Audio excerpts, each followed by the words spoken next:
काल आपण 1.2 मधले पहिले 2 क्वेश्चन बघितले होते.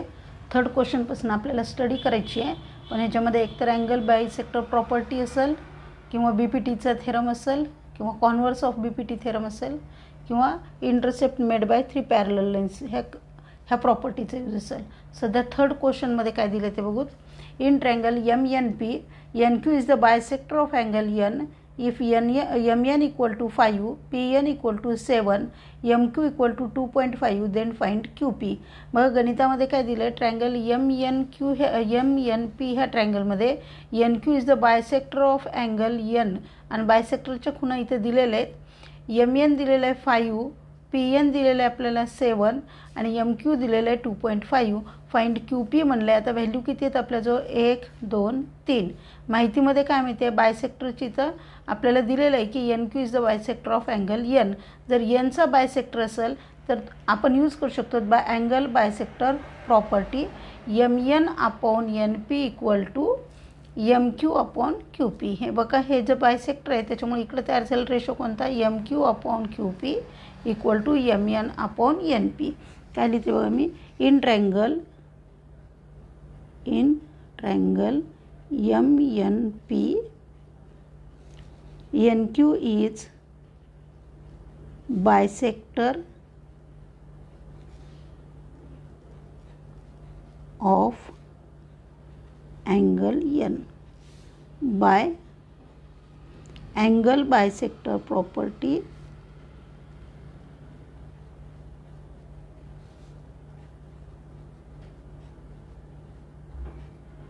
इथं कॉन्व्हर्सचा यूज होणार नाही, कारण आपल्याला त्यांनी स्वतः बायसेक्टर हे दिलेलं आहे आणि त्याच्यानंतर 3 व्हॅल्यू दिलेलं आहे. तर मी रेशो लिहिल. ह्या बायसेक्टरमुळं ही जी साईड आहे ह्याचं जे इथं तयार झालेला रेशो आहे तो घेणार मी MQ upon PQ is equal to, ह्या बायसेक्टर कोणत्या अँगलचा आहे, N, तर N अँगलच्या साईड घेणार मी आणि त्याचा रेशो घेणार NM अपॉन NP. आणि आता व्हॅल्यू ठेवणार.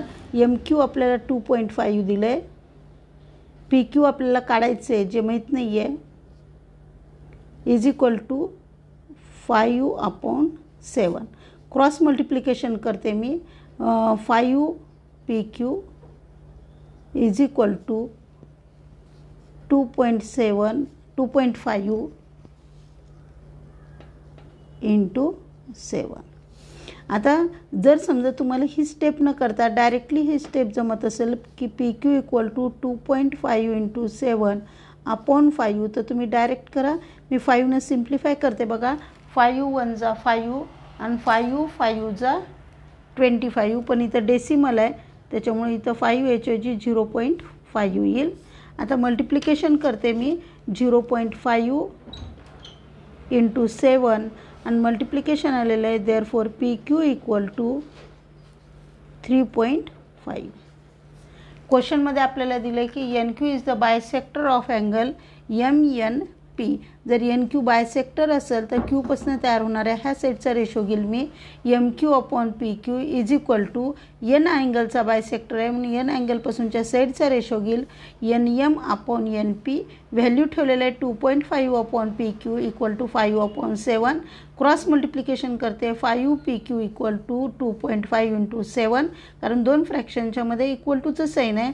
पण ही स्टेप न करता डायरेक्ट तुम्हाला ही स्टेप जमत असेल तर तुम्ही PQ equal to cross multiplication करा 2.5 इंटू 7. रिमेनिंग असलेलं 5 डिनॉमिनेटरमध्ये घ्या. 5 1 जा 5 जा 25, पण इथं 2.5 आहे त्याच्यामुळे ह्याचा आन्सर 0.5 येईल. मग 0.5 इंटू 7 केलं तर 3.5 आपल्याला PQची व्हॅल्यू मिळाल. खालच्या गणितामध्ये देत असताना त्यांनी आपल्याला measure of some angles in the figure given below, prove that. आपल्याला ह्या ट्रायंगलमध्ये काही अँगलची मेजर दिलेले आहेत, जसं की इथल्या P अँगलचं मेजर दिलं आहे आणि इथल्या B अँगलचं मेजर दिलं आहे. आणि जर हे 2 अँगलचं मेजर दिलेलं असेल तर प्रूव्ह करायचं आहे आपल्याला AP upon PB equal to AQ upon QC. तुम्ही जर बघितलं तर AP upon PB is equal to AQ upon QC हे BPT आहे, पण BPTमध्ये पॅरलल दिलं तरच BPTचा यूज होत आहे, म्हणजे आपल्याला PQ is parallel to BC दाखवायचं आहे. मग मी गिव्हनमधनं सुरुवात करेल. Angle APQ is congruent to angle PBC आणि रिझन असेल इच 60 डिग्री, कारण दोन्हीचं मेजर कसं आहे, इक्वल आहे. आणि जर तुम्ही म्हटलं तर हे PQ ह्या लाईनच्या वरच्या साईडचा अँगल आहे, तर हा BCच्या वरच्या साईडचा अँगल आहे. मग मी म्हणाल corresponding angles are congruent, but these are corresponding angles and they are congruent, therefore PQ is parallel to BC, and PQ is parallel to BC मिळालं की in triangle ABC PQ is parallel to BC, therefore by BPT AP upon PB equal to AQ upon QC आपल्याला answer मिळेल. बघा गणिताची सुरुवात कुठून करेल मी, angle APQ, कारण गिव्हनमधनं करावं लागते आणि आपल्याला तेच माहिती आहे is congruent to angle ABC. का म्हणलो आपण असं, कारण दोघांचंही मेजर सारखं आहे, इच 60 डिग्री आहे. परंतु ह्याला आणखीन काय माहिती आहे, but these are corresponding angles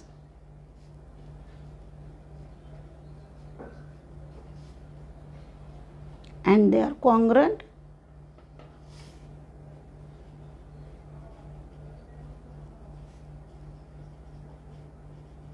समजा तुम्हाला एवढं लिहायचं नसेल, by the corresponding angle, by the converse of corresponding angle test असंही म्हणलं तरी चालतं आहे. आणि करस्पॉन्डिंग अँगल आहेत आणि तेही कॉन्ग्रंट असतील तर PQ इज कॉन्ग्रंट टू काय मिळेल आपल्याला, BC. मग आपण जर बघितलं की इन ट्रायंगल ABC ट्रायंगलमध्ये PQ इज पॅरलल टू कुणाला आहे, BCला. आणि असं असेल तर by BPT basic proportionality theorem काय माहिती आपल्याला, ह्या Pपासून ह्या साईडला तयार झालेला ratio AP upon PB is equal to Qपासून ह्या साईडला तयार झालेला रेशो AQ अपॉन QC. आणखीन एकदा सांगते बघा काय दिलेलं आहे आपल्याला गणितामध्ये. इन ह्याच्यामध्ये एक छोटा ट्रायंगल एक मोठा ट्रायंगल आहे. छोट्या ट्रायंगलमधला P अँगल हा मोठ्या ट्रायंगलमधल्या B अँगलला इतकंच ह्या दोघांचं मेजर आहे, त्याच्यामुळे angle APQ is congruent to angle ABC. आपण हे कॉन्ग्रंट का लिहिलं आहे, तर गिव्हनमध्ये दिलं आहे each 60 degree, but these are corresponding angles and they are congruent. Corresponding angle congruent असतील तर लाईन कशा असतात, पॅरलल. मग मी हॉरिझॉन्टल सेट घेतले, PQ is parallel to BC. आणि जर PQ is parallel to BC असेल तर in triangle ABC PQ is parallel to BC by BPT. PQच्या P पॉईंटपासून इथं तयार झालेला ratio AP upon PB is equal to Q पॉईंटपासून ह्या साईडला तयार झालेला रेशो AQ अपॉन QC. हे BPTचा आपला यूज करून आन्सर मिळालेला आहे. त्याच्या पुढचं गणित बघूत आपण.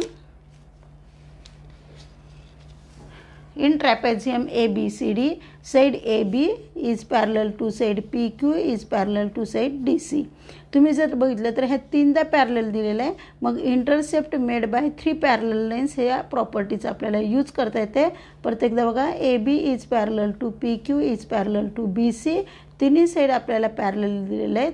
तर मग आपण काय लिहिणार, by the property of intercept made by 3 parallel lines. काय प्रॉपर्टी आहे, AP upon PD equal to BQ upon QC. आपल्याला दिलेल्या व्हॅल्यू आपण पहिल्यांदा लिहूत. APची व्हॅल्यू 15 आहे, PDची व्हॅल्यू आपल्याला 12 दिलेलं आहे, QCची व्हॅल्यू आपल्याला 14 दिलेली आहे आणि BQची व्हॅल्यू आपल्याला काढायची आहे. त्याच्यामुळे मी क्वेश्चन मार्क देईल. आणि आता सुरुवात करेल कुठून, side AB is parallel to side PQ is parallel to side DC. म्हणजे ह्या 3 काय झाल्या, parallel lines. By the property of intercept made by 3 parallel lines.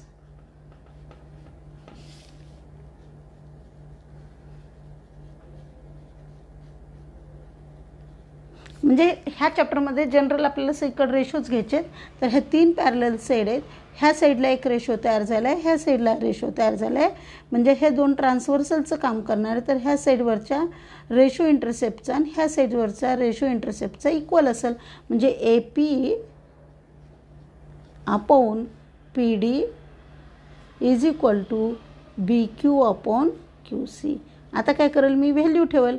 ए पीची 15/12 is equal to B Q upon Q सीची व्हॅल्यू दिलेली आहे 14. ह्याला simplify करायचे तर आपण सिम्प्लिफाय करू शकतो, कारण फर्स्ट रेशो सिम्प्लिफाय होते 3 आणि नाही केलं तरी चालेल, नंतर सिम्प्लिफाय करावंच लागते आपल्याला. 3 4 जा 12, 3 5 जा 15. आता क्रॉस मल्टिप्लिकेशन करेल. 4BQ is equal to 14 into 5 म्हणजे किती आलं 17. 14 5 जा 70. आता मी BQ इक्वल टू 70/4. आता 4 डिवाइड करेल मी. 4 1 जा 4, 3 आले, 4 7 जा 28, 2 राहिले, 20 झाले, 4 5 जा 20. 17.5 आपल्याला आन्सर मिळेल. आणखीन एकदा सांगते बघा मी गणित. Side AB is parallel to side PQ is parallel to side DC दिलेला आहे. ह्या तिन्ही लाईन्स कशा आहेत, पॅरलल आहेत. मग प्रॉपर्टी कोणती बसेल, bye the property of intercept made by 3 parallel lines आहे बघा. 3 पॅरलल लाईन्स कोणती प्रॉपर्टी आहे, ह्या ट्रान्सव्हर्सलवर म्हणजे ह्या साईडवर तयार झालेला ratio AP/PD is equal to इकडचा ratio BQ upon QC. Value ठेवलेले आहेत आपण 15/12 is equal to BQ upon 14. हे सिम्प्लिफाय झाले ना. 3 5 जा 15, 3 4 जा 12. क्रॉस मल्टिप्लिकेशन केलं आहे मी. 4BQ कुठलंही केलं तर चालतं आहे, कारण दोन फ्रॅक्शनच्या मध्ये इक्वल टूचं साईन आहे. 4BQ इज इक्वल टू ह्या दोघांचं 14 5 जा 70. आता मी 4ला इकडच्या साईडला पाठवलं आहे तर ते 70/4 झालं आहे आणि BQ इक्वल टू 4 70ला डिवाइड केल्यावर 17.5 आपल्याला आन्सर मिळालेला आहे. त्याच्यानंतर ह्याच्या पुढचा क्वेश्चन आहे 6वा. ज्या 6व्या क्वेश्चनमध्ये दिले आपल्याला find QP using given information in the figure. फिगरमध्ये जी इन्फॉर्मेशन दिली आहे ती सहसा प्रश्नामध्ये इकडे लिहिलेली असते आणि जर ती लिहिलेली नसेल तर आपल्याला फिगरमधनं ती इन्फॉर्मेशन बघून ओळखायची असते. तर ह्याच्यामध्ये काय इन्फॉर्मेशन दिली आपल्याला, in triangle MNP NQ is the bisector of angle N. काय दिलं, in triangle MNP NQ is the bisector of angle N. in triangle MNP NQ is bisector of angle N. जर N अँगलचं असेल आणि bisector दिलेलं आहे तर इथं property कोणती असेल, by angle bisector property. By angle bisector property. काय करणार मी, N पासून दोन साईडचा रेशो घेणार. एक असेल MN/NP is equal to opposite साईडचा रेशो घेते MQ/QP. व्हॅल्यू ठेवणार मी 25/40 इज इक्वल टू 14/PQ. आता हे दोन्ही परत 5च्या टेबलने सिम्प्लिफाय होते. 5 5 5 जा 25, 5 4 8 जा 40. क्रॉस मल्टिप्लिकेशन करते मी. 5PQ इज इक्वल टू 14 8 जा 112. PQ इक्वल टू आता 112 5ला काय करेल मी, डिवाइड. PQ इक्वल टू 5 2 जा 10, 12 आले, 5 2 जा 10, 2 आले, 5 4 जा 40, 5 4 जा 20. परत एकदा बघा. 5 2 जा 10, 1 रिमेनिंग उरले, 5 2 जा 10, 2 रिमेनिंग उरले, डेसिमल दिले, 5 4 जा 20 आणि 22.4 आपल्याला आन्सर मिळेल. परत एकदा सांगते, गणितात माहितीत काय दिलं आहे, in triangle MNP NQ is the bisector of angle N. आणि जिथं बायसेक्टर अँगल चाला तर प्रॉपर्टी कोणती बसली, by angle bisector property. N अँगलपासून साईडचा ratio NM/NP is equal to NQ मुळे अपोजिटची साईड आहे त्या अपोजिट साईडचा तयार झालेला रेशो MQ/QP. व्हॅल्यू ठेवल्या 25/40 इज इक्वल टू 14/PQ. मी सिम्प्लिफाय केलेलं ह्याला 5 न 5 5 जा 25, 5 8 जा 40, 5 PQ equal to 112. Cross multiplication आहे. 5 मी राईट हँड साईडला पाठवले, जे डिवाईड झालं आहे, आणि PQ इक्वल टू 112/5 म्हणजेच PQ इक्वल टू 22.4 आपल्याला आन्सर मिळालेलं आहे. तुम्हाला जर माझे व्हिडिओ आवडत असतील तर लाईक करा, शेअर करा, सबस्क्राईब करायला विसरू नका.